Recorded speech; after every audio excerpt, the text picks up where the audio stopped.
Halo, salam kenal bersama saya Juliata Manado, mahasiswa program Pasca Sarjana Sekolah Tinggi Ilmu Ekonomi Pertiba Pangkal Pinang.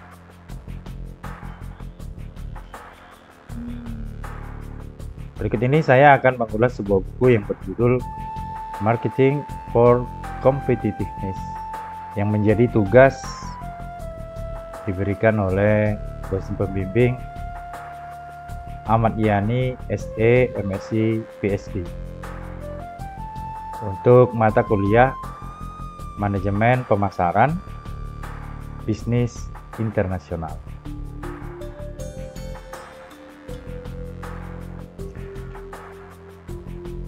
Sekilas mengenai penulis, buku ini untuk siapa? Buku ini untuk para pelaku bisnis yang ingin meningkatkan daya saing perusahaannya dengan memanfaatkan teknologi digital. Untuk para akademisi dan mahasiswa yang tertarik dengan dinamika pemasaran di era digital. Untuk siapapun yang memiliki minat terhadap pemasaran. Disrupsi yang dibawa oleh teknologi telah membuat wajah kompetitor dan konsumen berubah. Saat ini, disrupsi yang dibawa oleh teknologi telah menjadikan sekat-sekat antar industri menjadi tidak relevan lagi. Kompetisi bisa muncul dari industri atau sektor manapun. Sekarang hotel tidak lagi bersaing dengan sesama hotel, namun juga harus menghadapi ancaman dari perusahaan pengembang web dan aplikasi seperti Airbnb. Airbnb adalah sebuah aplikasi digital bagi orang-orang untuk mendaftarkan, menemukan, dan menyewa penginapan. Saat ini, sudah ada lebih dari 1.500.000 daftar penginapan di Airbnb, di mana lokasinya tersebar di 34.000 kota dan 190 negara. Perusahaan transportasi konvensional bahkan menghadapi ancaman yang lebih nyata.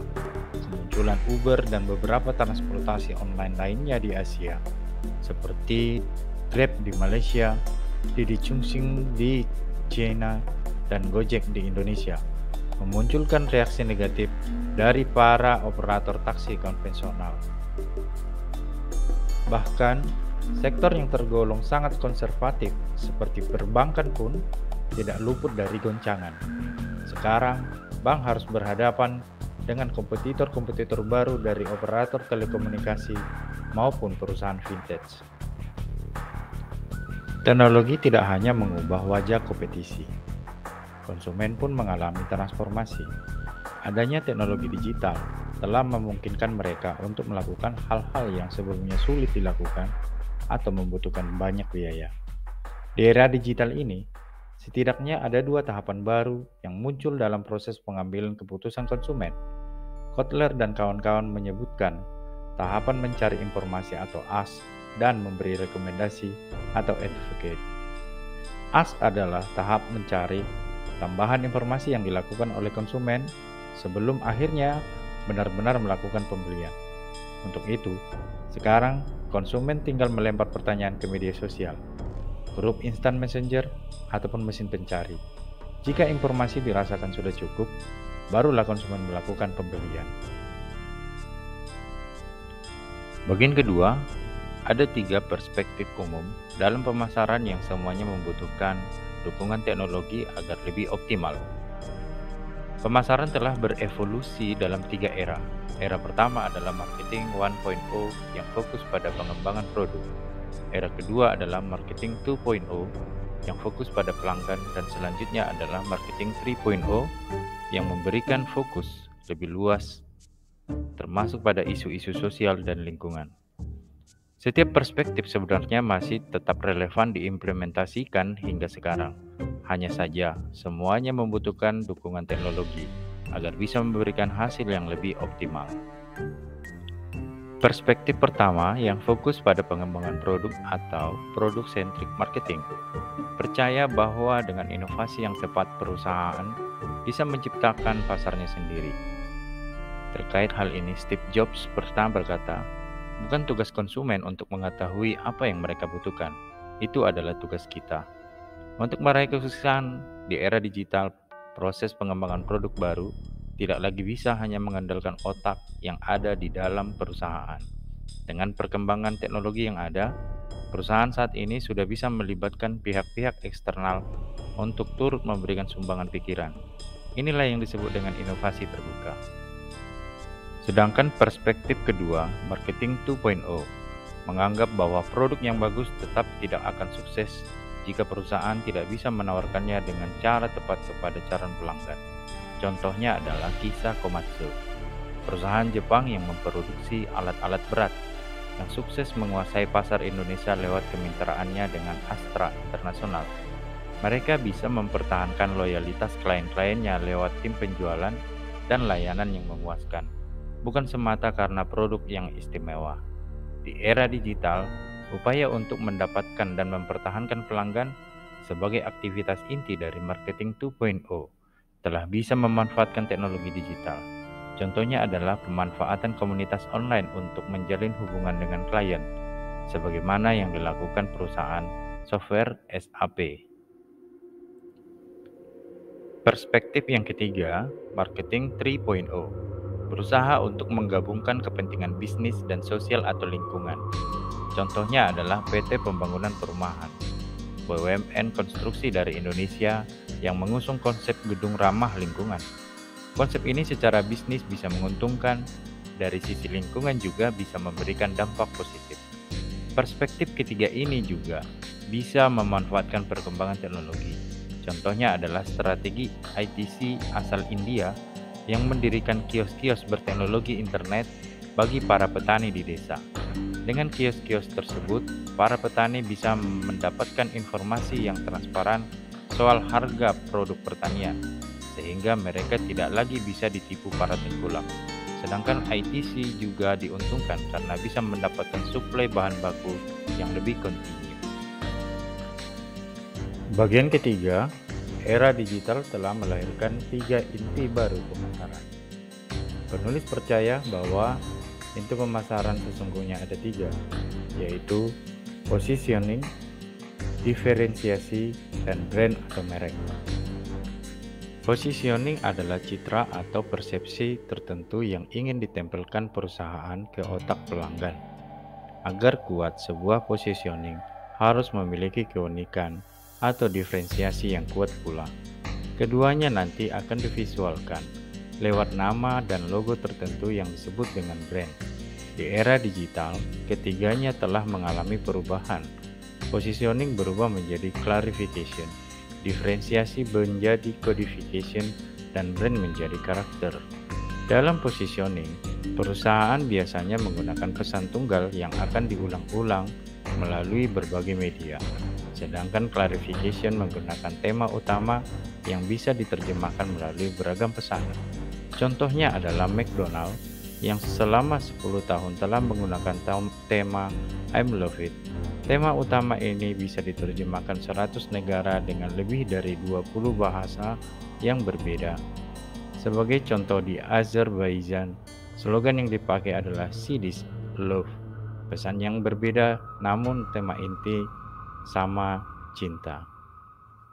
Sedangkan diferensiasi harus benar-benar menjadi sebuah keunikan yang dijiwai oleh seluruh personil perusahaan, bukan hanya orang pemasaran.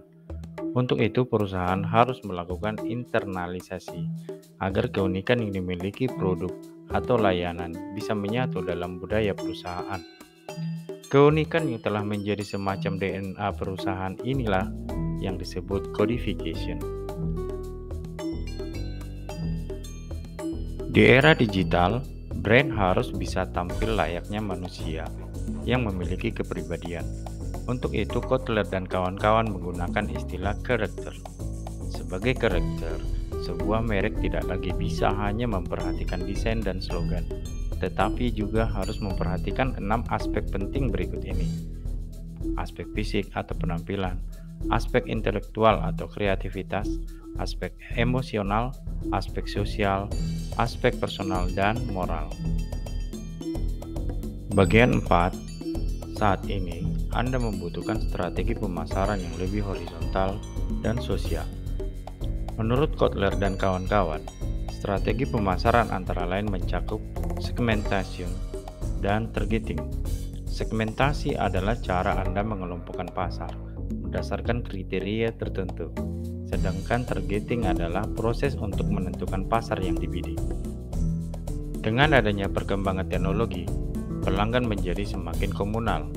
Berbagai macam komunitas, baik online maupun offline, dengan mudah bisa Anda temukan. Untuk itu, Anda tidak lagi bisa melihat mereka secara individual. Dampaknya bagi strategi pemasaran adalah perlunya cara pandang baru. Anda harus melihat segmen atau kelompok pelanggan bukan lagi sekedar kumpulan individu, namun sebuah komunitas yang memiliki tujuan, nilai-nilai, dan identitas tertentu. Inilah yang disebut communitization. Di sisi lain, perkembangan teknologi juga telah membuat posisi perusahaan dan pelanggan menjadi semakin sejajar. Konsekuensinya, pelanggan tidak lagi bisa diperlakukan sebagai target pasar yang pasif, namun harus diajak berkolaborasi sebagai anggota komunitas yang aktif. Contoh kasus sukses communitization dan confirmation adalah Project Sakti di India yang digagas oleh Hindustan Unilever. Ini adalah kolaborasi antara Hindustan Unilever dengan komunitas ibu-ibu rumah tangga di pedesaan India. Dalam upaya untuk melebarkan bisnisnya hingga ke desa-desa, Hull merangkul komunitas ibu-ibu tersebut untuk turut menjual produknya ke lingkungan sekitar mereka. Dengan adanya inisiatif tersebut, Hull dapat meraih peningkatan penjualan, sedangkan komunitas ibu-ibu tersebut mendapat peningkatan penghasilan. Bagian kelima, taktik pemasaran yang Anda gunakan juga harus mengikuti perkembangan teknologi digital. Di level taktik, perubahan paradigma juga diperlukan. Selama ini, para pemasar sudah familiar dengan istilah bauran pemasaran yang terdiri dari produk, harga, distribusi, dan promosi, atau yang biasa disebut dengan 4P. Di era digital ini, 4P telah berubah menjadi 4C. Produk telah menjadi co-creation, harga menjadi currency, distribusi menjadi communal activation, dan promosi menjadi conversation. Dalam pengembangan produk baru, Anda sekarang bisa melibatkan pelanggan dengan perantara teknologi. Contohnya adalah upaya pemerintah Singapura untuk meningkatkan pembangunannya dengan mengundang partisipasi masyarakat lewat program eGov. Inilah yang disebut dengan co-creation. Sedangkan currency berarti adanya fleksibilitas bagi pelanggan untuk menyesuaikan harga sesuai dengan kebutuhannya. Biasanya perusahaan akan menyediakan produk dasar di mana pelanggan bisa menambahkan fitur sesuai dengan kebutuhannya. Distribusi produk saat ini juga harus memanfaatkan kekuatan komunitas pelanggan. Dengan menggunakan komunitas, Anda akan memiliki akses yang lebih personal dan terpercaya ke pelanggan. Inilah yang dimaksud dengan communal activation. Terakhir, promosi yang cenderung vertikal dan searah kini mulai bergeser ke conversation. Conversation adalah komunikasi dua arah yang terjadi antara pelanggan-pelanggan Anda, di mana ada nama produk atau merek Anda di dalamnya. Untuk bisa melakukan conversation, perusahaan harus bisa menciptakan isu atau topik yang akan mendorong pelanggan untuk membicarakannya, baik secara online maupun offline. Dalam istilah sekarang, ini yang disebut dengan topik viral.